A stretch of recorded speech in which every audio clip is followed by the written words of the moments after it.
Good morning. Okay, as he normally does, Jeff Burton has decided to come by and spend some time with us. We appreciate that very, very much. He drives the number 31 Caterpillar Chevrolet for Richard Childress Racing. He's currently 7th on our points list. And Jeff, as you make your way through, as we head towards the Richmond cutoff race, where we'll reset the points for the chase, your thoughts about racing here at Pocono and your outlook for Sunday. Well, this kind of starts, the deal where we're going back to racetracks for the second time. Obviously, we've done that, at Daytona, but we're really starting to repeat racetracks now. And for us, a fairly new team together, it's going to be interesting to see how we can be better in the second races. We ran really well here in the first race and had a mechanical issue late in the race, and still ended up with a top 10. But this is our chance to be able to gauge ourselves on how much we've improved or haven't improved from early in the year to where we are. So we're excited about it. We've put a lot of effort into trying to be better as the year's gone on, and we'll have some real evidence now. So it's real important for us to improve and find a way to get better. Obviously, it's pretty tight point battle, and we're we need to make sure we make that chase, number one, and then number two, be on the right side of momentum, or not momentum, but the right side of getting better for when the chase starts. And this really is the start of that. Okay, we'll take questions now for Jeff Burton. If you have one, raise your hand. We'll start right over here with David, and then we'll go down here to Tom. Go ahead. Yeah, Jeff, David Newton, ESPN.com. Two things. First, two drivers were fined this week for comments they've made publicly. What do you think about that? Do you feel like that was the right way to go? And second, Jack Roush as well as anybody in the airplane situation. Drivers and crew chiefs and everybody have to use airplanes and all that, but does this kind of send a signal out or anything to you, and you think Jack will ever stop flying? I hope he doesn't. I hope he, Jack has a passion for flying that's, second to none. I think that is his passion.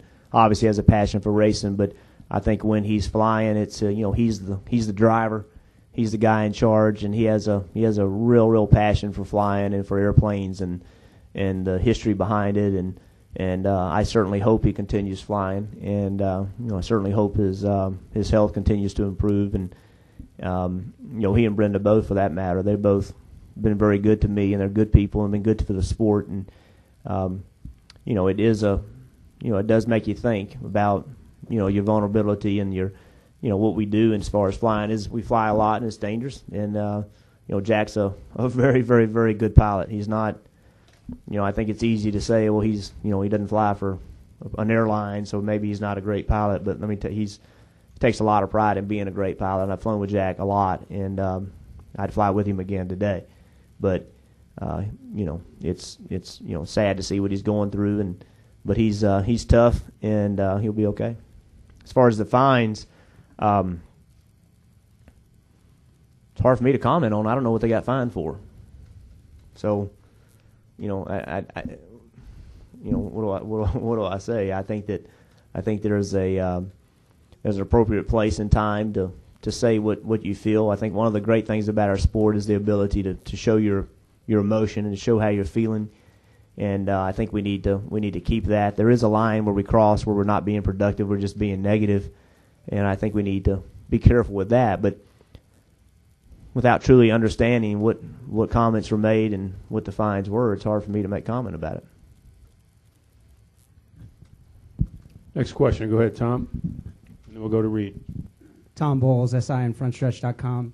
Jeff, the report is somebody was fined up to $50,000. But when you're getting out of the car, you've been around a while, assume that you've made a good living in 17 years of doing this. When you get out of the car and you're heated and you have something you want to say, is $50,000 going to be a real deterrent for you where you're thinking, oh, man, I better not say this, otherwise I'm going to get hit with $50K? Yeah, it is for me. That's a lot of money, man. Good God, $50,000 that's a lot of money, and it certainly would make me think. Reed? Reed Spencer with the Sporting News.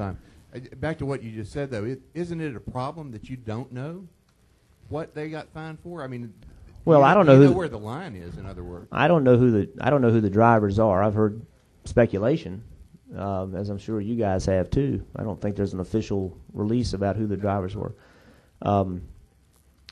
Putting you on a tough spot, aren't I? It was clear. I think NASCAR made it clear to us this winter where the line was going to be drawn, and I think that I understand where that line is. And honestly, I don't think that there's nothing I've ever said in the 16 years that I've been doing this that I would feel like would have subjected me to a fine. So when Brian was making it clear to the group that I was with of what would be fined, I was thinking about, okay, how does that affect me? And I just didn't feel like I would be affected by it, to be quite honest. So I hadn't put any more thought into it because of that. Jay? Jay Pennell with front stretch and all left turns. Kind of going on the same note that you don't know, do you think the fact that NASCAR isn't coming out with this, they're keeping it secret, at a time when fans aren't showing up a whole lot, TV ratings are hurting.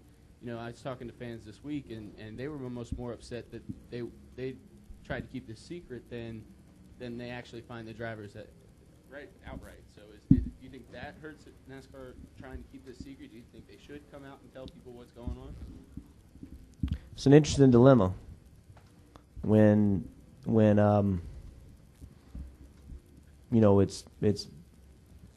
it's boys have at it, but not in this case.